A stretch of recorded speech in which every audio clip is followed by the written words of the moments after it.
Sebelum nonton video yang satu ini, jangan lupa subscribe dan pencet lonceng agar tidak ketinggalan updatean baru dari IDX Channel.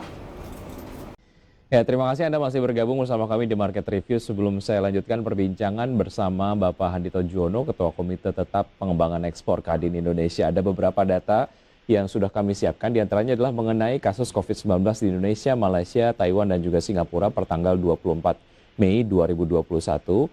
Dibandingkan 3 negara yang lain, Indonesia tentu saja ada di posisi sebagai negara yang jumlah kasus COVID-19-nya tertinggi, sebanyak 1,7 juta kasus. Setelahnya kita ada Malaysia dengan 500 ribuan kasus, kemudian ada Singapura 61 ribuan kasus, dan posisi nomor 4 tentu saja ada Taiwan dengan jumlah 4 ribuan kasus per tanggal 24 Mei tahun 2021. Dan berikutnya adalah data mengenai nilai ekspor Indonesia ke Malaysia, Taiwan, dan Singapura di bulan April tahun 2021.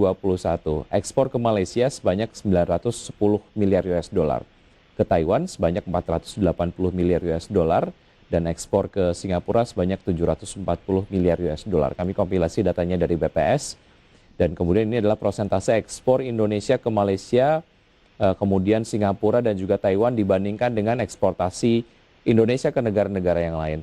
Malaysia 5,21%, Singapura 4,24%, Taiwan 2,73%. Saya lanjutkan perbincangan bersama Pak Handito. Pak Handito, seperti yang tadi disampaikan, bicara mengenai apa yang bisa Indonesia lakukan, penyesuaian peta perdagangan yang harus diterapkanlah oleh Indonesia, mengingat secara dampak dari New Future tadi ini akan berlangsung menengah ke panjang begitu ya. Artinya ada sebuah ancang-ancang yang memang harus dilakukan dari jauh hari. Mungkin Anda bisa jelaskan lebih lengkap mengenai hal ini, Pak Handito.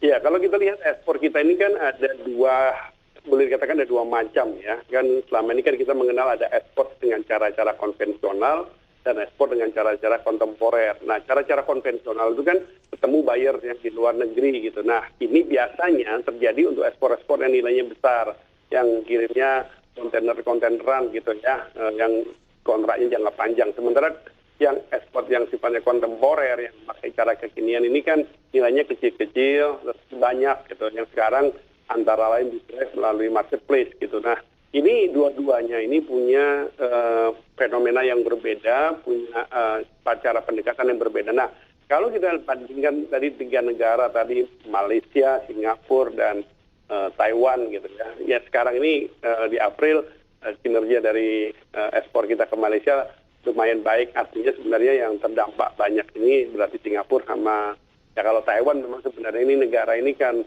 stabil lah, relatif stabil gitu ya. Kita ini masih bisa mengeksplor lagi sebenarnya yang di Taiwan. Tetapi 3 negara ini memang mempunyai karakteristik yang berbeda. Nah, tadi kalau kita perhatikan New Future tadi dalam konteksnya ekspor kita, sebenarnya masa depan ekspor ini selain terus mengoptimalkan ekspor dengan cara-cara konvensional, ini harus dengan cara-cara yang kontemporer. Nah, yang pemanfaatan marketplace ini saya rasa harus lebih serius digarap karena sekarang ini trennya bagus. Kan seperti kita ketahui marketplace internasional yang beroperasi di Indonesia yang bisa mengakses ke luar negeri itu kan sekarang makin banyak ya. Sekarang ini kita yang sekarang lagi ramai misalkan Shopee, katakan itu bisa di Singapura, Malaysia, Thailand, Vietnam, Filipina bisa dijangkau dari Indonesia gitu ke sana kemari. Sebenarnya marketplace yang lain juga bisa, Amazon.com juga bisa, bahkan AliExpress, Lazada dan sebagainya juga bisa gitu ya. Tetapi kita lihat bahwa pengaruh cara-cara kontemporer ini akan sangat bagus, termasuk juga di Taiwan. Itu beberapa hari yang lalu kami mengadakan dialog diaspora ekspor gitu ya dengan Taiwan, nanti minggu depan dengan Amerika Serikat. Nah, ini khusus dengan Taiwan juga animonya sangat besar tuh. Acara yang tadinya cuma 2 jam jadi 4 jam, itu menggambarkan bahwa keinginan dari teman-teman baik itu orang Indonesia yang ada di Taiwan maupun kita yang ada di Indonesia itu sangat besar, tuh antusiasmenya sangat besar. Nah, ini potensi ini masih bisa ditumbuhkan, baik cara-cara konvensional maupun cara-cara kontemporer. Nah, ini New Future, haruslah kemudian kita menggarap nih pasar-pasar ini dengan serius. Nah, khususnya Singapura nih, saya rasa Singapura ini selama ini memang Ya, di masa lalu kan kontribusinya pada ekspor kita kan sangat besar, kemudian turun ya. Kalau sekarang malah kesalip sama Malaysia, saya rasa ini sesaat lah, nanti akan balik normal lagi gitu ya. Tetapi ke depan Singapura ini harus kita manfaatkan sebesar-besarnya kembali. Itu untuk cara-cara yang kontemporer. Kita tahu banyak perusahaan-perusahaan yang e-commerce yang berbasis di Singapura. Nah ini harus dipegang.